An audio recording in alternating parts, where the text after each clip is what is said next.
વાઘ આવ્યો રે વાઘ. નમસ્કાર બાળ મિત્રો, આજે આપણે ભરવાડનો એક તોફાની છોકરો અને એક વાઘની વાર્તા જોવાના છે. એ વાર્તાનું નામ છે વાઘ આવ્યો રે વાઘ. એ વાર્તા દ્વારા આપણને શું શીખવા મળે છે એ આપણે વાર્તાના અંતમાં જોઈશું. તો ચાલો જોઈએ વાર્તા વાઘ આવ્યો રે વાઘ. એક ગામ હતું.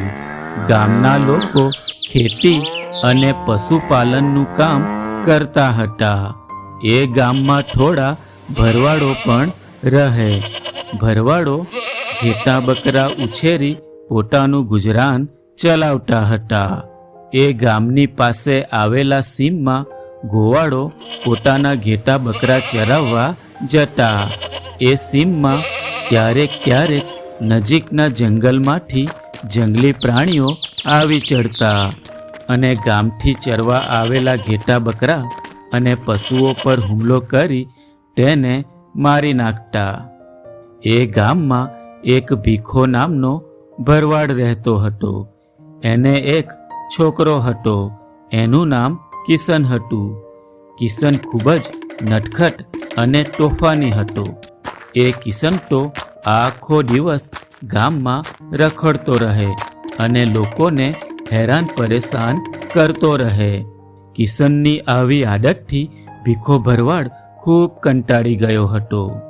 તેથી એણે વિચાર્યું કે આ મસ્તીખોર છોકરાને કંઈ ને કંઈ કામ સોંપવું પડશે, નહીં તો એ હજુ વધારે બગડી જશે.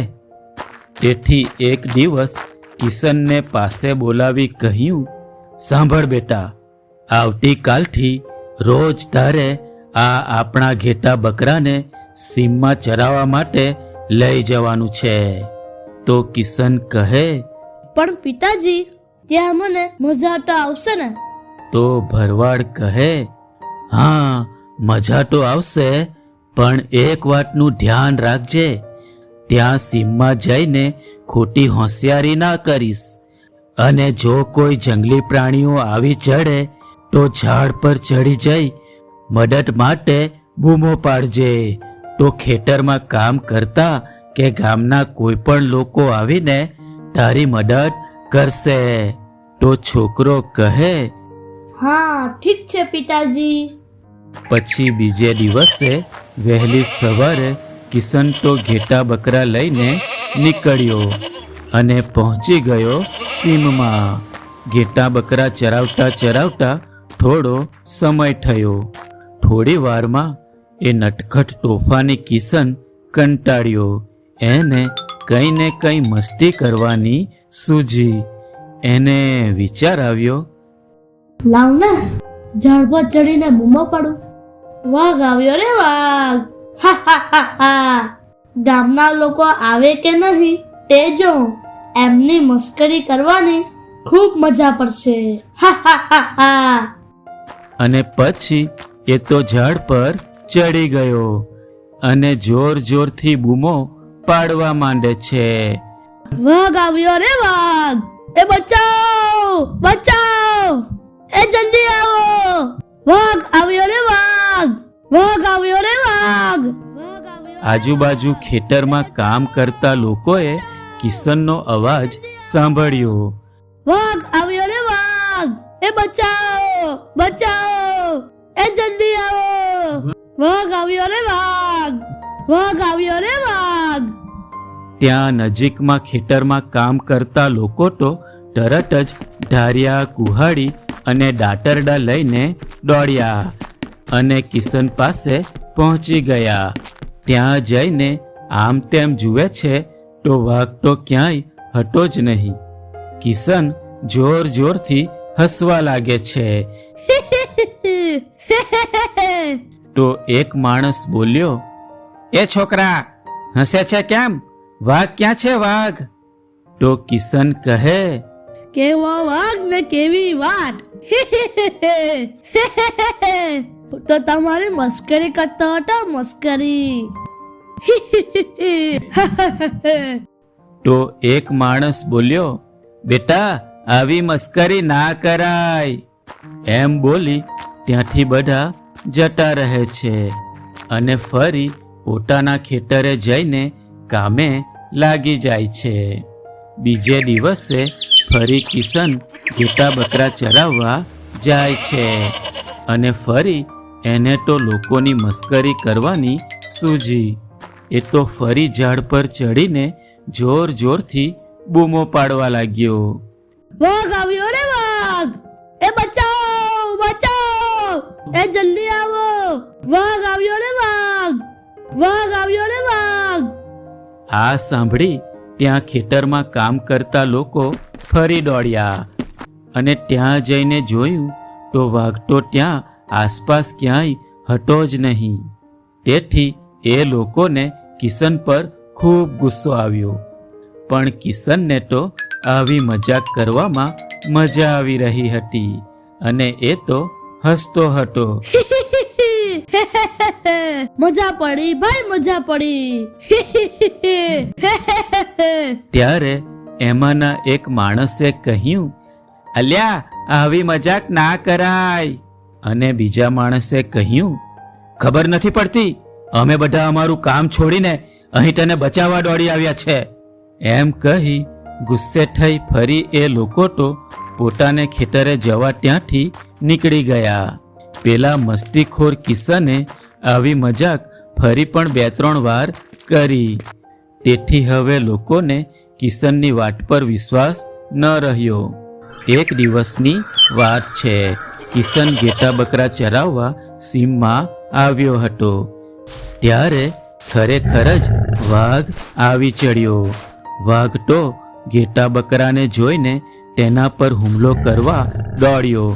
વાઘને આવેલો જોઈ કિશન ખૂબ ડરી જાય છે અને ભાગે છે. વાઘ કિશનની પાછળ દોડે છે.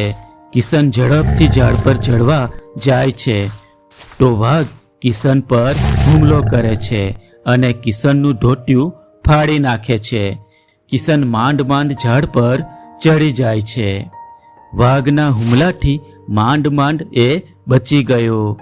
પછી તો કિશને બૂમો પાડવા માંડી, વાઘ આવ્યો રે વાઘ! એ સાચે જ વાઘ આવ્યો રે વાઘ! એ બચાવ! એ જલ્દી આવો! એ જલ્દી આવો! બચાવ! વાઘ આવ્યો રે વાઘ! વાઘ આવ્યો રે વાઘ! ત્યારે ત્યાં ખેતરમાં કામ કરતા લોકોએ કિશનનો અવાજ સાંભળ્યો. પણ હવે કોઈને પણ કિશનની વાત પર વિશ્વાસ રહ્યો ન હતો. એક ખેડૂત કહે, અરે આ છોકરાને તો આદત જ પડી ગઈ છે મસ્કરી કરવાની. બીજો કહે, હા હવે આપણે કોઈએ જવું નથી ત્યાં. તો બધા કહે, હા હા હા હા હા હા નહીં જઈએ ત્યાં, નહીં જઈએ ત્યાં. તેથી કોઈ પણ કિશન પાસે ગયા નહીં. અને આ બાજુ વાઘ તો 2-3 ઘેટા બકરા પર હુમલો કરે છે અને તેને ખાઈને ત્યાંથી જતો રહે છે. કિશન તો ખૂબ ડરી જાય છે અને બીકના કારણે એ ઝાડ પરથી નીચે ઉતર્યો જ નહીં. સાંજ પડી ગઈ છતાં કિશન ઘરે આવ્યો ન હતો. તેથી એના માતા પિતાને ચિંતા થઈ. તેથી કિશનના પિતાજી ગામના લોકો સાથે સીમ તરફ જવા નીકળે છે અને ત્યાં જઈને જુએ છે તો કિશન ઝાડની ડાળી પર બેભાન અવસ્થામાં પડ્યો હોય છે. કિશનને ઝાડ પરથી ઉતારવામાં આવે છે અને પછી કિશન આખી ઘટના વિશે માંડીને વાત કરે છે. ત્યારે ત્યાં આવેલા એક વડીલે કિશનને સમજાવતા કહ્યું, બેટા કિશન સાંભળ, પોતાના મનોરંજન માટે ક્યારેય જૂઠું બોલીને કોઈની મસ્કરી કરી કોઈને પણ તકલીફ આપવી જોઈએ નહીં. કારણ કે આપણા જૂઠું બોલવાથી એકવાર લોકોનો આપણા પરનો વિશ્વાસ ઉઠી જાય તો એને ફરી સ્થાપિત કરવો ખૂબ મુશ્કેલ હોય છે. અને જ્યારે સાચે જ આપણને મદદની જરૂર હોય તો કોઈ મદદે ના આવે.